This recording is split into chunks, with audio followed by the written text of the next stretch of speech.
मेरे चैनल को सब्सक्राइब करें, बेल आइकन को प्रेस करें ताकि आने वाली हर नई वीडियो आप तक बासानी पहुंच सके। और मैं आपके लिए मज़े मज़े के कुलचे, नान, कीमे वाले, आलू वाले, जो फरमाइश आपको करनी है आप कमेंट बॉक्स में करें ताकि मैं आपकी फरमाइश पूरी कर सकूं। बिस्मिल्लाहिर्रहमानिर्रहीम। वेलकम है आप सभी का मेरे कुकिंग चैनल घर का जायका किचन में। आज मैं आपके लिए लेकर आई हूँ तंदूरी पराठों की रेसिपी। जी हाँ, शान गैस तंदूर में आज मैं पराठे बनाने वाली हूँ। जैसा कि मेरा आपसे वादा था कि मैं आपको इसमें कुलचे, नान और पराठे बनाने सिखाऊंगी। आज मैं आपको पराठे बनाने सिखाऊंगी कि तंदूरी पराठे कैसे बनेंगे और इनमें मैं क्या क्या चीज़ें इस्तेमाल करूंगी। आइए मैं आपको मुकम्मल तौर पर बताती हूँ।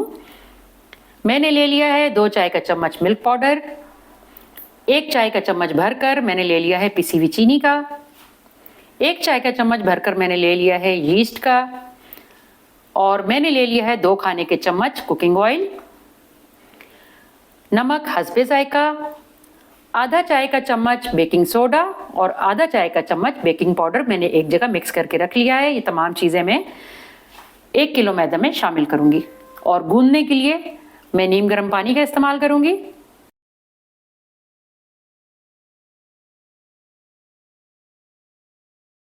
इन तमाम चीज़ों को जो मैंने खुश्क चीज़ें डाली हैं मैं इन्हें मैदे में अच्छी तरह मिक्स कर लूंगी और फिर मैं आस्तीन चढ़ा लूंगी। डरिए मत, लड़ने के लिए नहीं, आटा गूंदने के लिए आस्तीन चढ़ा रही हूँ।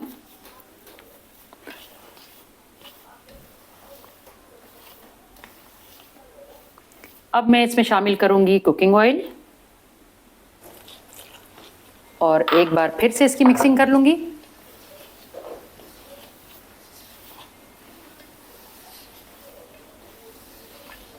नान, पराठे या कुलचे का जो भी आप डो गूंदेंगे उसके लिए परफेक्शन की बहुत ज़रूरत है।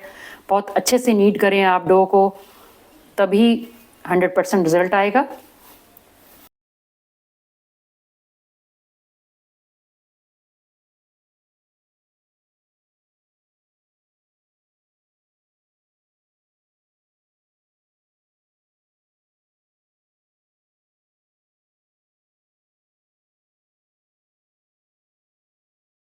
डो को बहुत अच्छी तरह से मसल कर गूंदेंगे ताकि इसमें कोई लम्स ना बने।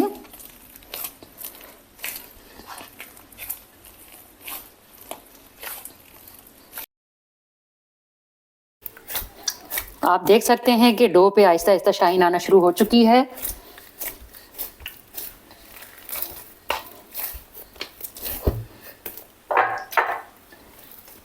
कोशिश करें कि थोड़ा थोड़ा पानी लगाकर डो को नीड करें, वरना हमारी डो जो है वो नरम भी हो सकती है।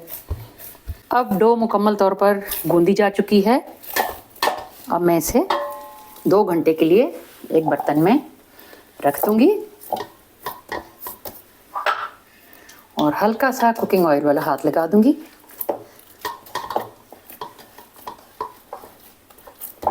और ऊपर से कवर कर दूंगी। डो को मैंने 2 घंटे राइज होने के लिए रख दिया था। अब डो का टाइम मुकम्मल हो चुका है। अब इसके पेड़े बनाने शुरू करेंगे।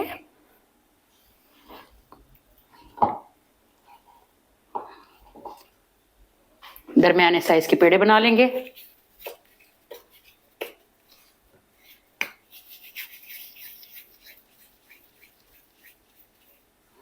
इसी साइज के मैं बारी बारी तमाम पेड़े तैयार करके रख लूंगी। तमाम पेड़े बना लेने के बाद अब मैं इन्हें 5 मिनट रेस्ट के लिए रख दूंगी। 5 मिनट गुजर जाने के बाद अब मैं पेड़ों को बेलकर पराठे तैयार करूंगी।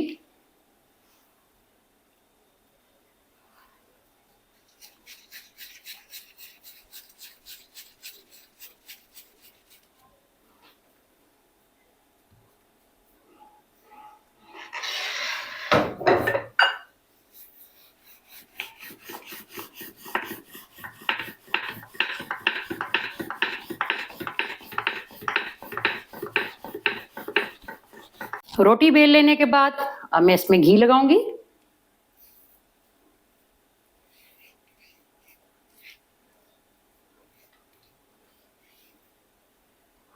और थोड़ा सा मैदा डस्ट कर दूंगी और फिर इस रोटी को फोल्ड करती जाऊंगी।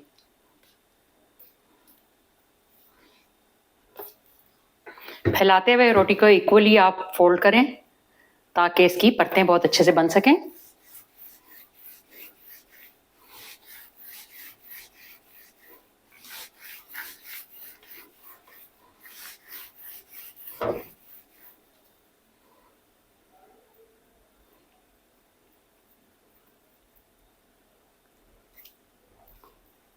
जिस तरह ये एक पेड़ा मैंने तैयार किया है, बाकी तमाम पेड़ों को भी मैं इसी तरीके से घी लगाकर तैयार कर लूंगी।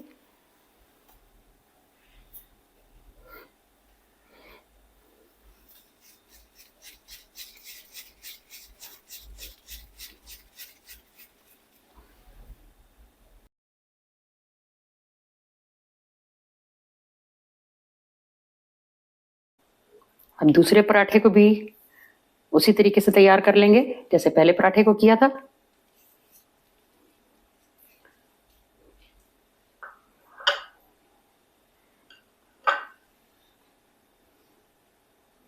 आप देख सकते हैं कि तमाम पेड़े मैंने तैयार कर लिए थे और तैयार करने के बाद मैंने इन्हें 15 मिनट के रेस्ट के लिए रख दिया था। अब मैं आपको इनका अगला प्रोसीजर दिखाती हूँ कि मैं अब इनको किस तरीके से बेलूंगी।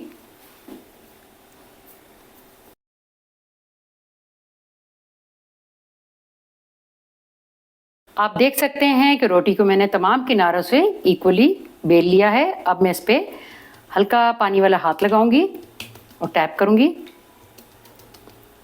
अब मैं इस पे स्प्रिंकल करूंगी सफ़ेद तिल।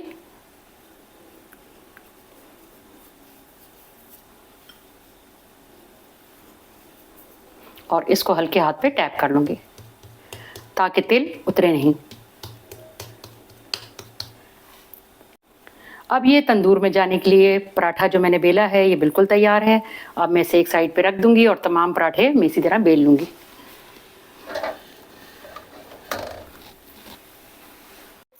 अब मैं आपको दिखाती चलूं वो गद्दी जिस पर मैं ये पराठे रख के तंदूर में लगाऊंगी। इस गद्दी को पहले हल्के साथ छींटा मारकर आप थोड़ा सा गीला कर लें। इसको गीला कर लेने के बाद अब जो पराठा मैंने बेल कर रखा था अब वो मैं इस पर डाल दूंगी और पराठे की पिछली साइड पर हल्का हल्का पानी लगा लूंगी। ये पानी इसलिए लगाया जाता है ताकि तंदूर की चादर इसको बहुत अच्छी तरह से ग्रिप कर ले।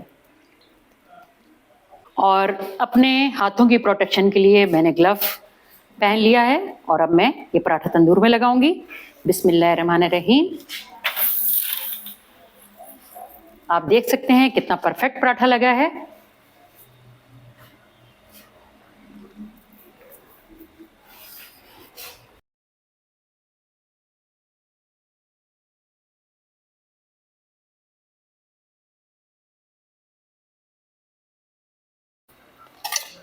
तैयार है तंदूरी पराठा, मज़ेदार।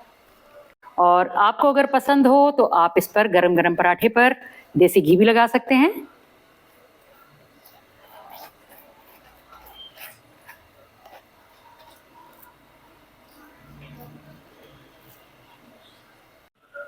अब दूसरे पराठे को भी सेम प्रोसीजर पर हल्का हल्का पानी वाला हाथ लगा लूंगी।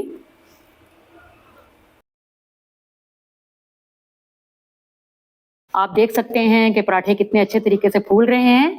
और ये भी मैं आपको बताती चलूं कि जब आप ये पराठा लगाएंगे तंदूर में तो जो तिलों वाली साइड है वो आपने गद्दी के नीचे की साइड रखनी है और सादी वाली साइड ऊपर की तरफ रखनी है ताकि लगाते वक्त तिलों वाली साइड सामने आए।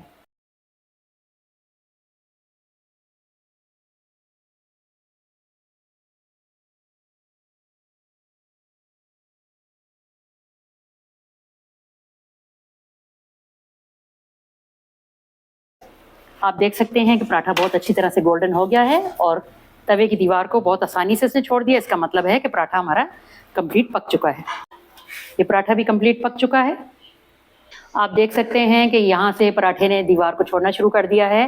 ये इस बात का साइन होता है कि पराठा अब पक चुका है मुकम्मल तौर पर।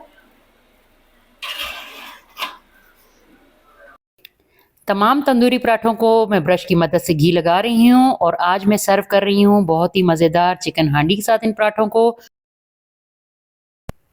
चिकन हांडी की वीडियो मैं ऑलरेडी अपलोड कर चुकी हूँ। आप मेरे पेज पर जाकर चिकन हांडी की रेसिपी देख सकते हैं। तो फिर कैसी लगी आपको आज मेरे तंदूरी पराठों की रेसिपी? आप किसी भी डिश के साथ इनको एंजॉय कर सकते हैं।